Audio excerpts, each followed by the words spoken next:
চিরদিনই তুমি যে আমার সিরিয়ালের আগামী পর্বে আসতে চলেছে এক বিশাল বড় চমক। অপর্ণা আর রাজনন্দিনীকে ঘিরে তৈরি হয়েছে এক রহস্যময় পরিস্থিতি।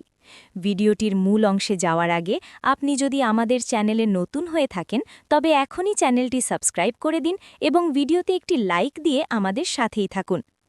আগামী পর্বে আমরা দেখতে পাব আর্য অনেক কষ্টে অপর্ণাকে একটি গাড়ি থেকে উদ্ধার করে নিজের বাড়িতে নিয়ে আসে।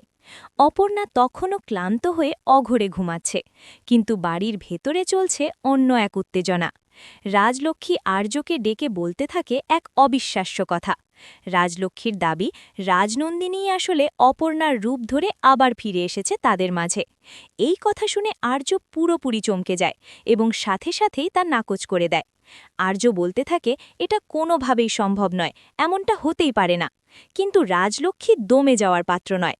সে আর্যকে মনে করিয়ে দেয় যে আজই তো ছিল রাজনন্দিনীর চলে যাওয়ার দিন, অর্থাৎ সেই বিশেষ দিনেই অপর্ণার মাঝে রাজনন্দিনীকে খুঁজে পাওয়াটা কি কেবলই কাকতলীয়। রাজলক্ষ্মীর এই কথা শুনে আর্য রীতিমতো স্তব্ধ হয়ে যায় এবং গভীর চিন্তায় পড়ে যায়।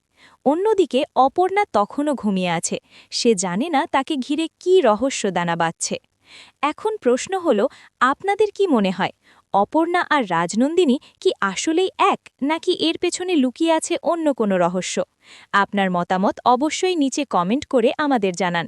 আর প্রতিদিন আপনার প্রিয় সিরিয়ালের এমন সব আপডেট সবার আগে পেতে আমাদের চ্যানেলটি এখনই সাবস্ক্রাইব করে রাখুন।